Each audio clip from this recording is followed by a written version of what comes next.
ਤੁਹਾਡੀ ਬਿਮਾਰੀ ਸਾਡੇ ਹੱਥੋਂ ਨਿਕਲ ਚੁੱਕੀ ਹੈ। ਉਹ ਕੀ ਕਹਿ ਰਹੇ ਹੋ ਡਾਕਟਰ ਸਾਹਿਬ? ਉਹ ਤੂੰ ਨਹੀਂ ਜੇ ਬਚਣਾ ਹੁਣ। ਅੱਛਾ ਡਾਕਟਰ ਸਾਹਿਬ ਇੱਕ ਕੰਮ ਕਰੋ ਮੇਰੇ ਬੱਚਿਆਂ ਨੂੰ ਬੁਲਾ ਦਿਓ। ਉਹ ਬੱਚੇ ਇੱਥੇ ਆ। ਜੀ ਅੱਬਾ ਜੀ।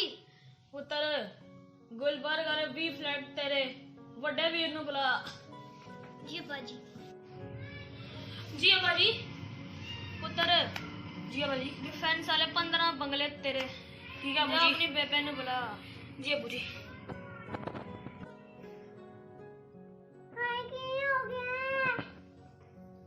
ओ भलिए लोकी है मेरी टेंशन ना ले।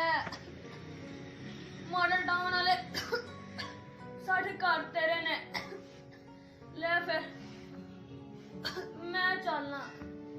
सॉरी ही इज नो मोर। मैं की करा मैं लुट गई की करा। ਤੁਹਾਡੇ ਪਿਓ ਦਾ ਵੈਸੇ ਬਹੁਤ ਅਫਸੋਸ ਹੋਇਆ, ਮਗਰ ਤੁਸੀਂ ਤੇ ਖੁਸ਼ਕਿਸਮਤ ਹੋ, ਤੁਹਾਡੇ ਕੋਲ ਅਰਬਾਂ ਰੁਪਏ ਦੀ ਪ੍ਰਾਪਰਟੀ ਆ ਗਈ ਹੈ। ओ कादे खुशकिस्मत डॉक्टर साहब ओ साला दूध बेचदा सी सानू अपने गाहक दे गया। Hellcat.